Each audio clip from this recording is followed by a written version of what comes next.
C'était un matin glacial de janvier. Le silence régnait sur les hauteurs d'un petit village alpin, jusqu'à ce que le téléphone d'un commissariat sonne. Un voisin, inquiet, affirme entendre depuis la nuit précédente.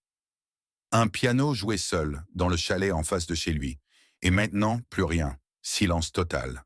Quand les policiers arrivent, ils découvrent une scène étrange. Le célèbre pianiste Julien Delorme est là, affaissé sur son piano, les doigts posés sur les touches, la tête penchée comme s'il venait de s'endormir en jouant. Mais il est mort. La porte était fermée de l'intérieur. Aucune trace d'effraction. À côté de lui, une tasse brisée au sol. Et surtout, une chose impossible, selon les voisins, un morceau de piano a été joué à 3h30 du matin. Pourtant, selon le médecin légiste, Julien était déjà mort depuis 2h50. Alors, qui a joué? Dans les heures qui suivent, la police retrouve Anna, la compagne de Julien, errant dans la forêt voisine, en état de choc. Elle dit qu'ils se sont disputés dans la nuit, qu'il l'a giflée, qu'elle est sortie prendre l'air, puis plus rien, un trou noir. Dans son sac, un flacon, des traces du même poison retrouvées dans la tasse. Tout pointe vers elle. Anna devient la suspecte numéro 1, mais quelque chose cloche. En fouillant la maison, les enquêteurs découvrent un deuxième téléphone caché dans une veste. À l'intérieur, des messages romantiques adressés à une certaine Lina, une jeune femme, bien plus jeune, inconnue d'Anna. Et ce n'est que le début. Un coffre caché sous les lattes du plancher révèle des photos de Julien avec cette même Lina, dans les rues de Paris. Complice, amant. Puis il découvre un deuxième compte bancaire, sous un autre nom, Jean-David Lambert, et un appartement loué à Paris, visité régulièrement par Julien sous cette fausse identité. La vérité éclate peu à peu. Julien menait une double vie. 2 identités, 2 femmes, 2 carrières. Il préparait même un nouvel album secret avec Lina, en abandonnant Anna dans l'ombre. Pire encore, son testament avait été modifié. 1 mois avant sa mort, Anna n'y apparaissait plus. Tout devait revenir à Lina. Et pourtant, quelque chose ne colle pas. Les images d'une caméra extérieure montrent une silhouette quittant le chalet à 3h36 du matin. Le piano avait bien joué, après la mort supposée de Julien, et les empreintes sur le couvercle du piano n'étaient pas les siennes, ni celles d'Anna. Alors la question revient, obsédante. Et si Julien n'était pas mort? Le doute devient certitude quand, 3 jours après son enterrement, un témoin affirme l'avoir vu à la gare de Lyon. En vie, rasé, lunettes, manteau long. Il monte dans un train pour Vienne, en Autriche.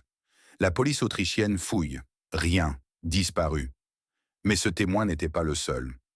1 an plus tard, dans une salle de concert à Vienne, un nouveau morceau est joué pour la première fois. Signé J.D. Lambert.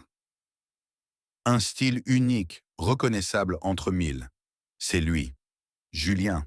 Il aurait tout orchestré.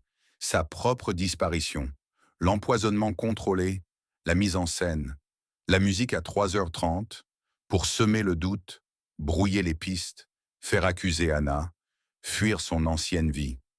Mais alors, était-il un génie ou un monstre? Une chose est sûre, le pianiste est peut-être mort, mais sa musique, elle, joue encore. Si Julien est encore en vie, alors qui est le corps retrouvé sur le piano? Il existe 3 possibilités narratives. Et selon le ton de ta vidéo, réaliste, troublant ou thriller, tu peux choisir celle qui sert le mieux ton twist. Option 1. Le corps, c'est bien Julien, ou plutôt ce qu'on croit. C'est la version que tout le monde croit au début. Mais le corps a été retrouvé dans une position très soignée, sans trace de lutte. L'autopsie révèle un poison rare, à dose très précise, assez pour provoquer un coma, pas forcément la mort. L'enterrement a été rapide et sans autopsie complète, à cause d'une pression d'un agent artistique inconnu. En réalité, Julien a simulé sa propre mort. Ce n'était pas un cadavre, c'était lui-même, endormi temporairement par un dosage précis de poison. Et une fois enterré, un complice a récupéré le corps, hors caméra, et Julien a fui sous sa fausse identité. Option 2. Le corps est celui d'un inconnu, identité volée. C'est plus sombre, plus risqué, plus film noir. Julien aurait trouvé un homme sans abri, un sosie approximatif, ou même tué un inconnu, pour laisser un corps à sa place. Le visage a été légèrement brûlé ou déformé par le poison pour rendre l'identification difficile. Il a laissé des effets personnels à côté pour orienter l'enquête.